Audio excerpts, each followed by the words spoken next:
हरे कृष्णा। आज चर्चा करने का प्रयास करेंगे 8वें अध्याय का 17 नंबर श्लोक। आज थोड़ा सा मैथमेटिक क्लास है हमारी। आज हम लोग मैथ सीखेंगे। लंबी लंबी कैलकुलेशन होगी आज। ठीक है, स्टार्ट करते हैं। सहस्र युग पर्यंतम अर्हत ब्रह्मणो विदुः रात्रिम युग सहस्रांताम तेह अहरो रात्र विदो जनः सहस्रयुग पर्यंतम अर्हद ब्रह्मणो विदुः रात्रिम युग सहस्रांताम ते अहोरात्र विदो जनः। देखिए, सहस्र युग पर्यंतम। सहस्र मतलब हजार, युग मतलब युग, पर्यंतम तो हजार चतुर्युग तक, अरहद रात और दिन, ब्रह्मणो विदुहु तो हजार चतुर्युग को एक ब्रह्मा जी की रात और एक ब्रह्मा जी का दिन, मतलब हजार चतुर्युग ब्रह्मा जी की रात हो गई और उतना ही समय ब्रह्मा जी का दिन हो गया। विदुहु जानने वाले, तो जो ब्रह्मा जी के रात और दिन को जानते हैं वो ऐसा कहते हैं कि हजार चतुर्युग ब्रह्मा जी का दिन है और हजार चतुर्युग ब्रह्मा जी रात है। कहने का तात्पर्य क्या है? हजार चतुर्युग ब्रह्मा जी की 12 घंटे हैं दिन के, और हजार चतुर्युग ब्रह्मा जी के 12 घंटे रात की। और उसको कौन जानता है? जो ब्रह्मा जी के रात और दिन को जानते हैं वो ऐसा कहते हैं। ठीक, ये श्लोक मतलब श्लोक का मोटा मोटा ये बात हो रही है श्लोक में। देखिए, प्रभुपाद जी का अनुवाद। मानवीय गणना के अनुसार 1000 युग, यहाँ पे युग मतलब चतुर्युग है। सतयुग, त्रेता युग, द्वापर युग, कलयुग, जब इन चारों की 1000 साइकिल चलती है वो होता है एक ब्रह्मा जी का दिन, और जब यही 4 साइकिल फिर चलती है वो होता है ब्रह्मा जी की रात। तो यहाँ पे युग मतलब चतुर्युग होगा। ठीक, तो मानवीय गणना के अनुसार 1000 युग मिलकर ब्रह्मा का दिन बनता है और इतनी ही बड़ी ब्रह्मा की रात्रि भी होती है। स्पष्ट। और थोड़ी सी मैथ सीखने को मिलेगी हम लोग को। ठीक है। गीता भूषण टीका। यह श्लोक वर्णन करता है कि स्वर्ग आदि सभी ग्रह और ब्रह्मलोक भी समय सीमा के कारण नष्ट हो जाते हैं। मतलब ये शाश्वत नहीं। अगर कोई ऊपर जाता है तो इन्हें सोचे कि मैं अब लंबा समय तक यहाँ रहूंगा, कोई लंबा समय नहीं है, वो भी नष्ट होता है। और हम लोग जानते हैं कि भगवत गीता के 5 टॉपिक हैं: जीव, ईश्वर, प्रकृति, काल और कर्म। तो यहाँ पे भगवत गीता के 5 टॉपिक में से काल का वर्णन हो रहा है। ठीक है, ये भी स्पष्ट यहाँ से सीखने को मिल रहा है हम लोग को कि काल का वर्णन हो रहा है यहाँ पे। ठीक, आगे बढ़ते हैं। जो योगी यह जानते हैं कि ब्रह्मा जी का दिन चतुर्युग के 1000 चक्रों के बाद समाप्त हो जाता है और इतनी ही लंबी ब्रह्मा जी की रात्रि होती है, तो ऐसे व्यक्ति दिन और रात्रि को जानने वाले हैं। तो समझना होगा इसको। देखिए, दिन और रात को जानने वाले मतलब क्या है? ये लोग कौन हैं? ये लोग वो योगी हैं जो महरलोक, जनलोक और तपलोक और ब्रह्मलोक में रहते हैं। क्या हम लोग अभी इस समय दिन और रात का अनुभव कर रहे हैं? दिन और रात को जानते हैं? बिल्कुल जानते हैं। लेकिन क्या कोई ऐसा कीड़ा, आप लोग देखते होंगे अभी अगर आप निकलते होंगे बाहर तो जहां लाइट जलती है वहां कीड़े मंडराते रहते होंगे आसपास, इस समय कीड़ों का मौसम चल रहा है। तो क्या कोई ऐसा कीड़ा जो रात में जन्म ले और रात में ही मर जाए, क्या वो कुछ दिन के बारे में जानता है? नहीं जानता है, और ना उसको दिन का अनुभव होता है। उसी प्रकार हम मनुष्य क्या समझ पाएंगे कि ब्रह्मा जी का दिन और रात क्या है? क्या हम ये समझ पाएंगे कि देवता का दिन और रात क्या है? हम ये भी नहीं समझ पाएंगे। तो इसीलिए यहाँ पे हमारी बात नहीं हो रही। देखिए, जब प्रलय आता है, जब ब्रह्मा जी की रात आती है तो प्रलय होता है, और उस प्रलय में महर लोक के नीचे जितने भी लोग होते हैं वो सब नष्ट हो जाते हैं, तो हम भी नष्ट हो जाते हैं। हम मतलब कहने का तात्पर्य कि जहां हम रहते हैं वो जगह नष्ट हो जाती है। तो हम कैसे जान पाएंगे ब्रह्मा जी का दिन और रात क्या है? तो हम सब उस कीड़े की तरह हैं जिसको दिन और रात का अनुभव नहीं होता है। ब्रह्मा जी के दिन और रात का अनुभव नहीं होता है। हमें अपनी दिन और रात का तो अनुभव हो रहा है कि हमारे यहाँ दिन है, अभी रात है, लेकिन ब्रह्मा जी के दिन और रात का अनुभव हम नहीं कर सकते, क्योंकि जब ब्रह्मा जी की रात होती है तो हमारा जो लोक है वो नष्ट हो जाता है, तो हम समझ नहीं पाते ब्रह्मा जी के दिन और रात को। तो यहाँ पे जो योगी यह जानते हैं, योगी मतलब जो महरलोक, जनलोक और तपलोक इत्यादि लोकों में रह रहे हैं, जो ब्रह्मा जी के रात में नष्ट नहीं होते हैं, वो लोग जानते हैं कि हाँ ब्रह्मा जी की रात हो गई। इस पर समझ में आ रहा है ना? ठीक है, आगे पढ़ते हैं। हरे कृष्ण, आगे पढ़ते हैं। देखिए, चतुर्युग सहस्रंतम तू ब्रह्मणो दिनम उच्चते। ब्रह्मा जी का एक दिन चारों युगों का 1000 बार का चक्र है विष्णु पुराण, तो स्पष्ट है। ठीक है, देखिए आगे पढ़ते हैं। दिन और रात्रि के यह ज्ञाता इस जगत के रात्रि और दिन के जानने वालों से अलग है। मैं जो बता रहा था अभी, जो सूर्य और चंद्रमा के अनुसार इसकी गणना करते हैं।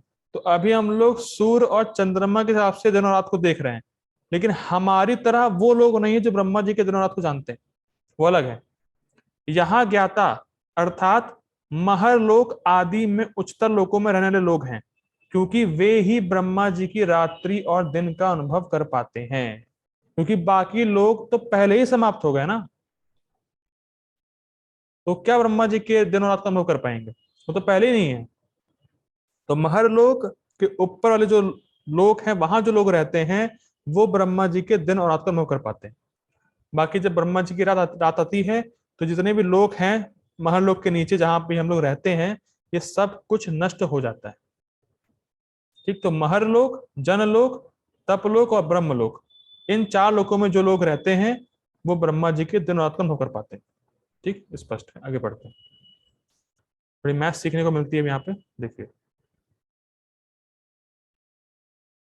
अर्थ यह है कि मानवों के एक साल देवताओं का एक दिन और रात होता है। ठीक, मतलब हमारे 6 महीने देवता के 12 घंटे, और 6 महीने देवताओं की रात, रात के 12 घंटे और दोपहर के 12 घंटे। ठीक, तो हमारा एक साल देवताओं का एक दिन होता है, एक दिन और रात होता है। ठीक है, इसी प्रकार उनका दिन, किनका? देवताओं का। इसी प्रकार उनका दिन, रात, 15 दिन और महीने की गणना होती है। देवताओं के इस प्रकार 12,000 साल मानवों के चतुर्युग के बराबर होते हैं। मतलब सतयुग, त्रेता, द्वापर, कलियुग, तो ये 4 युग होते हैं। इन चारों युग का समय देवताओं के 12,000 साल का होता है। ठीक, स्पष्ट है। इस प्रकार के 1000 चतुर्युग, आगे पढ़ते हैं। इस प्रकार के 1000 चतुर्युग ब्रह्मा जी का एक दिन होते हैं, स्पष्ट। और इसी प्रकार उनकी रात्रि भी होती है ब्रह्मा जी की। इस प्रकार के दिनों, रात्रियों, पक्षों, मासों और वर्षों से ब्रह्मा जी के लिए गणना होती है। इस प्रकार से 100 साल ब्रह्मा जी की आयु होती है। कितना लंबा समय है ना? अरे बाप रे, इतना लंबा समय! और शाश्वत काल में ब्रह्मा जी की आयु 100 साल। बताओ, अभी लग रहा होगा ना इतना लंबा समय, 1000 युग, ये चतुर्युग, मतलब सब फिगर्स भी याद नहीं रह रहे होंगे हम लोग को, हमारा माइंड ऑफ हो चुका होगा इसमें। लेकिन ये पूरी आयु ब्रह्मा जी के 100 साल शाश्वत काल में सिर्फ चुटकी है, बस खत्म। अब सोच सकते, हम सोच सकते हैं कि हम लोग कितने महान हैं, हमारी आयु कितनी बड़ी है। हम लोग महान हैं, लेकिन तब जब हम इस छोटे से क्षण में भी भगवान की भक्ति करेंगे, तब महान बन जाएंगे। क्योंकि इतने, हमारा जीवन बहुत छोटा है। जब ब्रह्मा जी की इतनी परम आयु चुटकी के समान, तो हमारी आयु क्या है? कुछ भी नहीं है, बिल्कुल। क्या बताया जाए, कुछ भी नहीं है, उसका गिन भी नहीं सकते हैं। क्या बोला जाए उसमें? हम सोचते हैं अरे इतना लंबा समय काटना पड़ेगा, इतनी भक्ति करनी पड़ेगी, ये करना पड़ेगा, वो करना पड़ेगा। अरे कुछ नहीं है, जीवन है ही नहीं कुछ। क्षण क्षण भंगुर है, क्षण भी नहीं है वो, उसमें क्या बोला जाए? इतनी छोटी आयु है हमारी। लेकिन अगर उतनी छोटी आयु में भी, छोटे से जीवन में भी अगर भगवान कृष्ण की भक्ति करके भगवान के पास चले गए शाश्वत काल में, ये बुद्धिमानी, तब महान कहलाएंगे हम लोग। अगर इतने छोटे समय में भगवान की भक्ति कर लिए, भगवान के पास चले गए, तो ये बुद्धिमानी है। इतने छोटे समय से हम लोगों ने लाभ क्या प्राप्त किया? शाश्वत काल, शाश्वत जीवन प्राप्त कर लिया हम लोगों ने छोटे समय को कृष्ण की भक्ति में इन्वेस्ट करने में। तो ये बहुत बुद्धिमानी की बात है कि जो भी क्षण हमें मिला है, जो कि बहुत छोटा है, उसको हम भगवान की भक्ति में लगाएं और उससे हम शाश्वत जीवन अपना जो हमारा है उसको प्राप्त कर भगवान के पास चले जाएं। तो इसीलिए बताया जा रहा है, क्यों बताया जा रहा है? क्योंकि भैया समझो, टेम्परेरी चीजों के पीछे मत भागो। ये कुछ भी नहीं है, हमारा जीवन कुछ भी नहीं है, कुछ भी। ब्रह्मा जी की इतनी लंबी आयु जब चुटकी है, तो हमारा क्या जीवन, समझे आदमी। तो इस जीवन में बहुत महान बनना, ये बनना, वो सब कोई फायदा नहीं है। भगवान की भक्ति करो और शाश्वत शाश्वत जीवन में जाओ। ये बेसिकली उद्देश्य होना चाहिए, हमारे मानव जीवन का उद्देश्य होना चाहिए कि थोड़ा बहुत खा पी ले, हमारा शरीर चल जाए, इतना कमा ले, और फिर आराम से भगवान की भक्ति करें, भगवान की भक्ति करें, भगवान के पास चले जाएं। ये हमारा उद्देश्य होना चाहिए जीवन का। ठीक, आगे पढ़ते हैं। इसके बाद, लोगों के विनाश के बाद, यह चक्र पुनः आवृत होता है। मतलब जब सब खत्म हो गया, फिर शुरू हो जाता है। जैसे हर आखिरी में ब्रह्मा जी की हर आखिरी में प्रलय आता है। प्रलय के बाद फिर सृष्टि होती है, फिर ब्रह्मा जी की परमायु खत्म हो जाती है, फिर सृष्टि होती, पूरे पूरे जगत की सृष्टि होती है। और पता नहीं हमने कितनी सृष्टियां गुजार दी हैं। मैं फिर रिपीट कर रहा हूं। ब्रह्मा जी की रात हुई, प्रलय हो गया। हाफ प्रलय बोलते हैं उसको, मतलब पूरा प्रलय नहीं होता, आधा प्रलय होता है, वो हो गया। फिर ब्रह्मा जी के 100 वर्ष बीते, पूरा जगत प्रलय में चला जाता है। फिर पूरी जगत की सृष्टि होती है, और फिर हर 12 घंटे में रात्रि में प्रलय होता है। अब पता नहीं हमने कितना समय, कितनी सृष्टियां इस जगत में गुजार दी, हमें पता भी नहीं। कितनी सृष्टियां, कैन यू इमेजिन, विचार करिए, कितनी सृष्टियां, कितनी। हमारा एक साल देवताओं का एक दिन और रात है। कैन यू इमेजिन, एक साल, वहां पे एक दिन। फिर ब्रह्मा जी का कितना, और कितनी सृष्टि गुजार दी हम लोगों ने, कब से यहाँ पे सड़ रहे हैं। और कितनी सृष्टियों में हम लोग के मन में कितने संस्कार पड़े होंगे भोग के, और कैसे कैसे कार्य करे हैं हम लोग संस्कार के से प्रेरित होके। यह विचार करने वाली बात है। लेकिन भक्ति इतनी पावरफुल है, जैसी भक्ति करते हैं ये सब अनादिकाल का संस्कार एक ही झटके में खत्म। इतनी पावरफुल भक्ति। इसलिए विचार करना चाहिए कि भक्ति ही करे आदमी, और कृष्ण की भक्ति करे। भक्ति मतलब कृष्ण की भक्ति, और किसी के देवता के पास ना जाए, क्योंकि देवता भी क्षण भंगुर हैं। जैसे प्रलय खत्म, देवता भी खत्म। इसीलिए भगवान कृष्ण की भक्ति करनी चाहिए, वो बुद्धिमान व्यक्ति। ठीक है, आज का वर्ष छोटा सा है। ठीक है। Purport by his divine grace AC भक्ति वेदांत स्वामी श्रील प्रभुपाद की जय। भौतिक ब्रह्मांड की अवधि सीमित है, और वो क्या है? ब्रह्मा जी की आयु। यह कल्पों के चक्र रूप में प्रकट होती है। यह कल्प ब्रह्मा का एक दिन है, जिसमें चतुर्युग, सत्य, त्रेता, द्वापर तथा कली 1000 चक्र होते हैं। ठीक है, तो स्पष्ट है। सतयुग में सदाचार, ज्ञान तथा धर्म का बोलबाला रहता है, और अज्ञान तथा पाप का एक तरह से नितांत अभाव होता है। स्पष्ट है, सतयुग मतलब सब कुछ अच्छा सा होता है सतयुग में। ठीक। यह युग 17,28,000 वर्षों तक चलता है। त्रेता युग में पापों का प्रारंभ होता है, और सतयुग मतलब पूरा पाप से फ्री है। सतयुग पाप होता ही नहीं है वहां कुछ।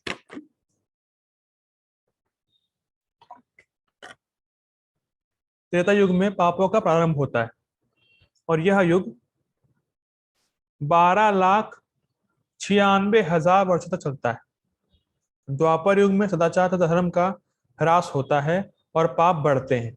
यह युग 8,64,000 वर्षों तक चलता है। ठीक। सबसे अंत में कलयुग, जिसे हम विगत 5,000 वर्षों से भोग रहे हैं, आता है, जिसमें कलह, अज्ञान, अधर्म तथा पाप का प्राधान्य रहता है, और सदाचार का प्राय लोप हो जाता है। तो इसीलिए आश्चर्य मत करिए, मुस्कुराइए, आप कलयुग में हैं। प्रभु जी हम मुझसे बोल रहे थे आज ही कि प्रभु जी मीट ईटिंग की दुकानें बहुत खुल रही हैं, आजकल बहुत दुकानें खोली जो नॉनवेज बेचते हैं। तो मुस्कुराइए, आप कलयुग में हैं, चलता रहेगा, ये स्वाभाविक है। देखिए स्वाभाविक है, कलयुग में कलह आएगा, झगड़ा करेंगे लोग, अधर्म होगा, पाप बढ़ेगा, अज्ञान रहेगा, ये स्वाभाविक है। आश्चर्य क्या करना है इसमें। जैसे काल कर्म में, मान लीजिए अभी रात है, ठीक है, इस समय रात में क्लास हो रही है, और कोई कहे रात में अंधेरा क्यों है, उस पर विचार करे बैठे, अंधेरा क्यों है इस समय अंधेरा क्यों है, कैसे आया ये वो। अरे भैया रात्रि मतलब अंधेरा ही होगा, इसमें विचार विचार करने की वाली बात क्या है। और दिन में कुछ सोचे, दिन में सोचे अरे उजाला क्यों है, क्यों उजाला है इस समय, कैसे उजाला है। अरे भैया दिन है तो उजाला रहेगा। तो उसी प्रकार से काल क्रम में अंधेरा है और उजाला है, और ये आता ही रहता है। ऐसा ये सोचने वाली बात नहीं कि अंधेरा क्यों है इस समय दिन क्यों है। भाई रात है तो अंधेरा होगा, दिन है तो उजाला होगा ही होगा। तो ये स्वाभाविक है। तो कलयुग में बहुत सारे दोष रहेंगे, ये स्वाभाविक है, इसलिए आश्चर्य मत करें। आपको क्या, मुस्कुराइए ना, कलयुग में है आप। अरे प्रभु जी कैसे मुस्कुराएं, मुस्कुराने वाली बात ही है। कलेर दोष निधे राजन एक ही अस्ति महान गुणा कृष्णा कीर्तनादेव कृष्ण से मुक्त संगम परम भजे। कलयुग में बहुत दोष है हे राजन, परीक्षित महाराज। एक ही अस्ति महान गुणा, एक ही महान गुण है, क्या है, कीर्तनादेव कृष्ण से, कृष्ण का कीर्तन, उससे क्या होगा, मुक्त संगम परम ब्रजे, आप मुक्त हो जाएंगे, भगवान के पास चले जाएंगे। इतना आसान है कलयुग में, सिंपल। मुस्कुराइए, आप कलयुग में है भाई। लेकिन क्यों मुस्कुराएं, क्योंकि आपको हरे कृष्ण महामंत्र मिल चुका है। हरे कृष्णा कृष्णा कृष्णा हरे हरे, हरे रामा राम रामा हरे हरे। ये गुण मिल चुका है आपको, ये महान गुण है, यही तो महान है कलयुग में खाली बस। तो भगवान के सिंपल नाम जब से आप भगवान के पास चले जाएंगे, ये कलयुग का एक महान गुण है। बाकी बहुत दोष हैं, लेकिन दोष पे ध्यान नहीं देना, हमें हमें गुण पे ध्यान देना है। ठीक है। यह युग 4,32,000 वर्षों तक चलता है। इस युग में पाप यहां तक बढ़ जाते हैं कि इस युग के अंत में भगवान स्वयं कल की अवतार धारण करते हैं, असुरों का संहार करते हैं, भक्तों की रक्षा करते हैं, और दूसरे शत्रु का शुभारंभ होता है। देखिए कभी कभी आपसे लोग प्रश्न करेंगे, और करते ही हैं, अरे भैया कैसे भगवान है, इतना पाप हो रहा है, इतना ये हो रहा है, उतना वो हो रहा है, आते क्यों नहीं है भगवान, क्यों नहीं अवतार लेते हैं। उनसे कहो भैया, अगर भगवान आएंगे सबसे पहले तो तुम्हारी गर्दन उड़ाएंगे, क्योंकि तुम जो पाप कर रहे हो, मांस खा रहे हो, मछली खा रहे हो, ये कर रहे हो, वो कर रहे हो, तो तुम खुद इतने पापी हो। अगर भगवान आ जाएंगे सबसे पहले तुम्हारे मर्डर करेंगे, तुम्हें मारेंगे, और तो तब तुम कहोगे अरे भगवान क्यों आ गए आप। ये बहुत खतरनाक सीन है। तो लोग इतना पाप कर रहे हैं खुद, और कह रहे हैं भगवान क्यों नहीं आ रहे। भगवान आएंगे सबसे पहले तुम्हें ही मारेंगे, तुम्हारी गर्दन उड़ा देंगे, तब तुम कहोगे भगवान क्यों आ गए आप, क्यों भगवान आ गए। तो बेसिकली भगवान का तो अवतार है ही, समय चल ही रहा है भगवान का अवतार। और वो क्या है, हरे कृष्णा कृष्णा कृष्णा हरे हरे, हरे रामा राम रामा हरे हरे।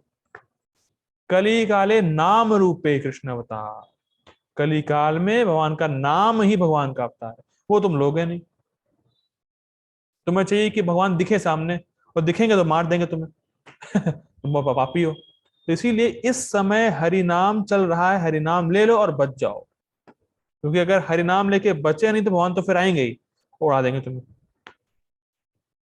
ये बहुत मतलब समझने वाली बात है कि भगवान का अवतार उस समय आएगा जिस समय निश्चित है, धारण है। भगवान उससे पहले नहीं आते।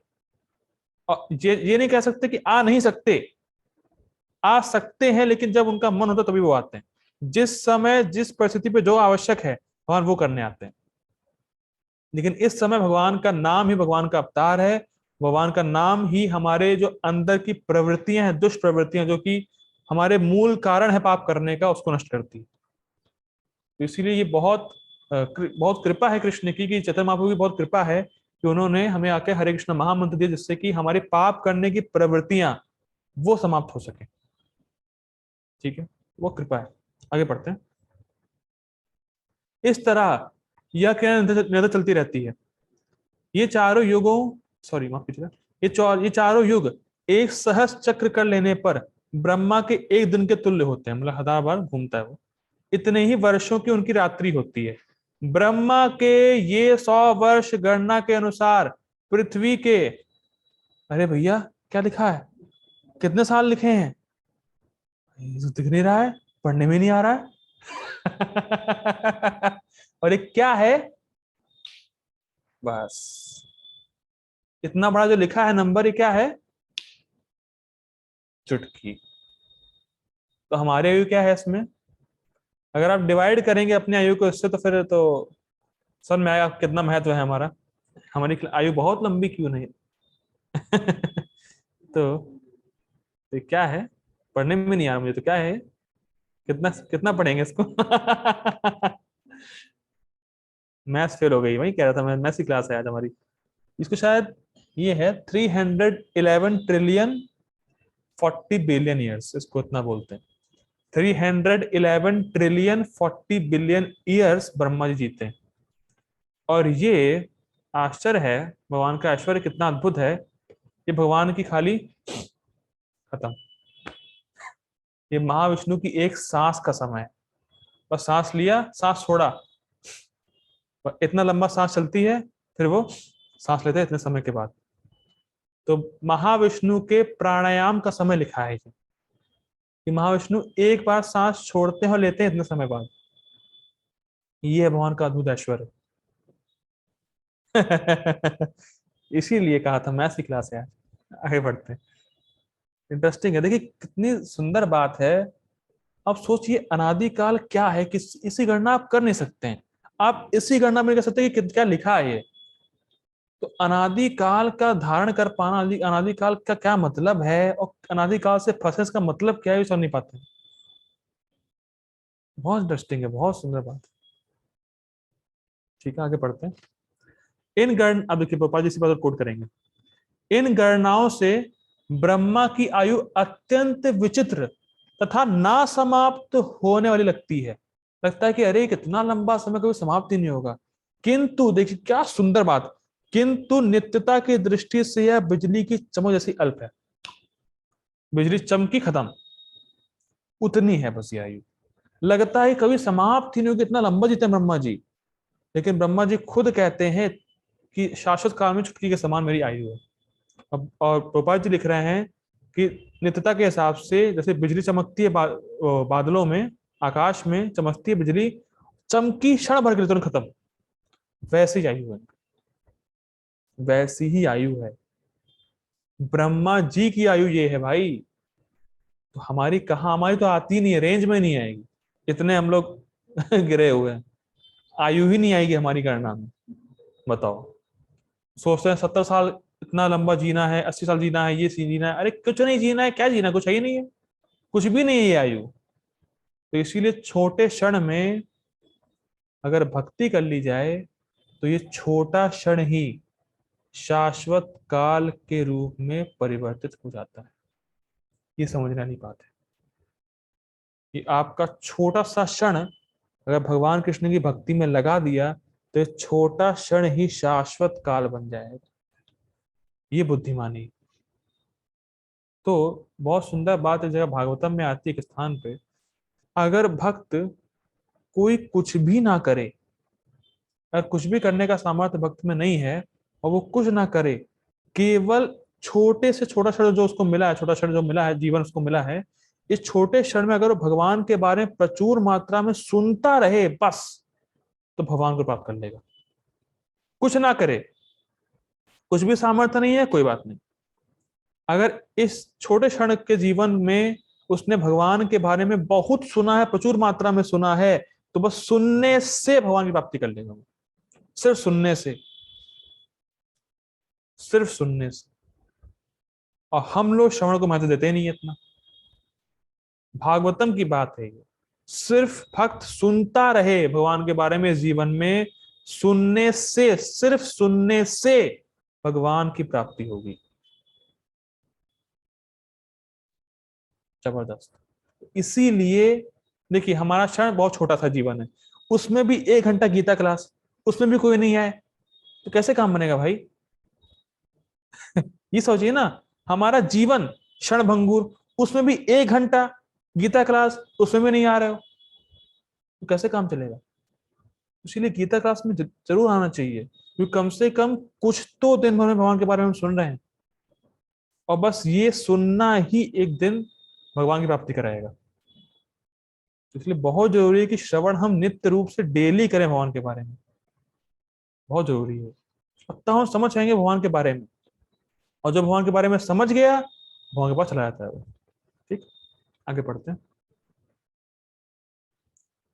कर्णार में असंख्य ब्रह्मांड, सॉरी माफ कीजिएगा, कर्णार में असंख्य ब्रह्मा अटलांटिक सागर में पानी के बुलबुलों के समान प्रकट होते और लोप होते रहते हैं। अच्छा, एक काम कर सकते हैं, एक काम कीजिएगा आप लोग, देखिए जहां तो लिखा है, अच्छा मैं पूछता हूँ, हरे कृष्ण प्रभु जी, हरि बोल। हरे कृष्ण।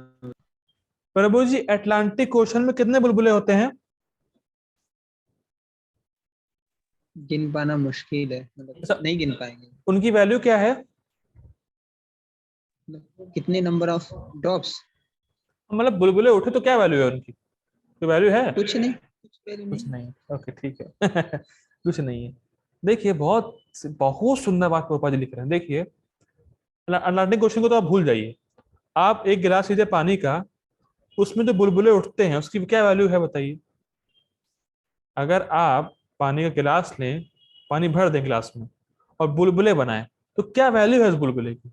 जैसे ही ऊपर उठेगा तो फूट जाएगा, फिर आएगा फिर फूट जाएगा, वैल्यू कुछ है ही नहीं। कितनी देर रहता है वो, जो वैल्यू होगी उसकी? बस जैसे ही उठा तुरंत फूट गया।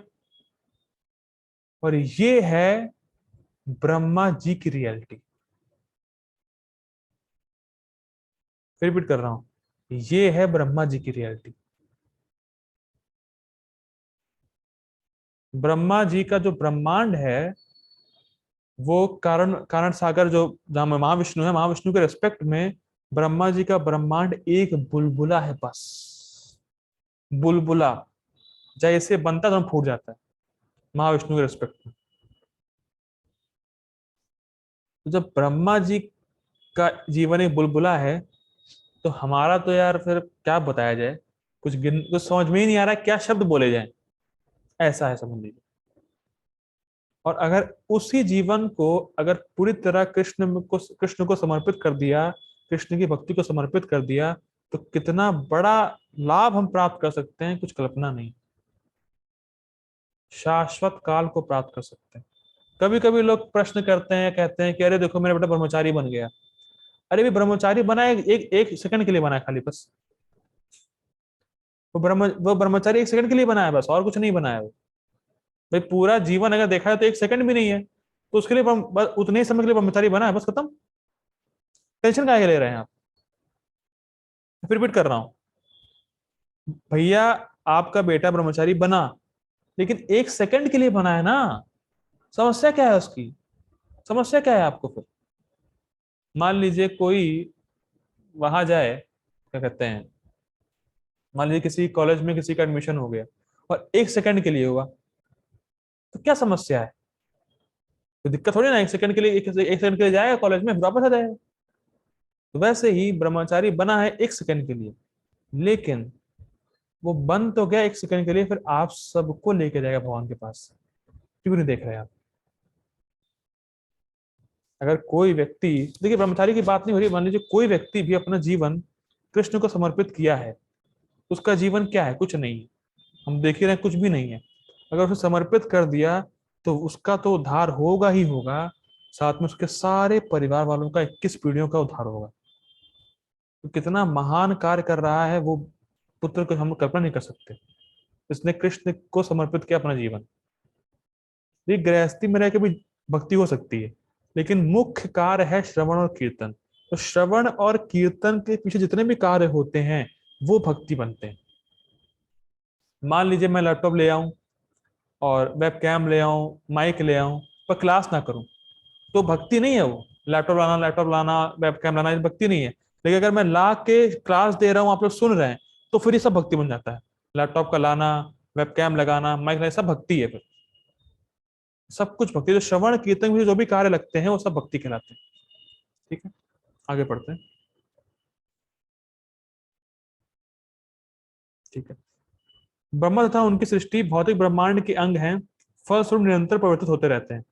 इस भौतिक ब्रह्मांड में ब्रह्मा भी जन्म, जरा, रोग और मरण की क्रिया से छूते नहीं है, किंतु चूंकि ब्रह्मा इस ब्रह्मांड की व्यवस्था करते हैं, इसलिए वे भगवान की प्रत्यक्ष सेवा में लगे रहते हैं।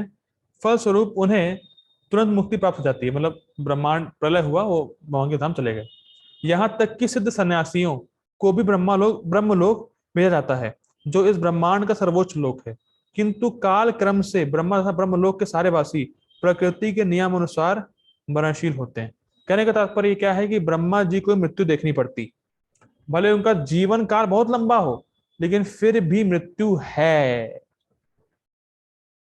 और ये तो और दुख की बात है। जैसे मान लीजिए, कृष्ण कृपा से विचार आया है, जैसे मान लीजिए आप किसी जगह पे बहुत लंबे समय से रह रहे हैं और सारी सुविधा है, सब कुछ बिल्कुल फिट है, और एक दिन आए और कोई, मान लीजिए कोई दिन आया, मान लीजिए कोई तूफान ही आ गया और आपको उस स्थान से कहीं दूर ले गया, वो स्थान मतलब टूट टाट गया, तो कितना दुख होगा।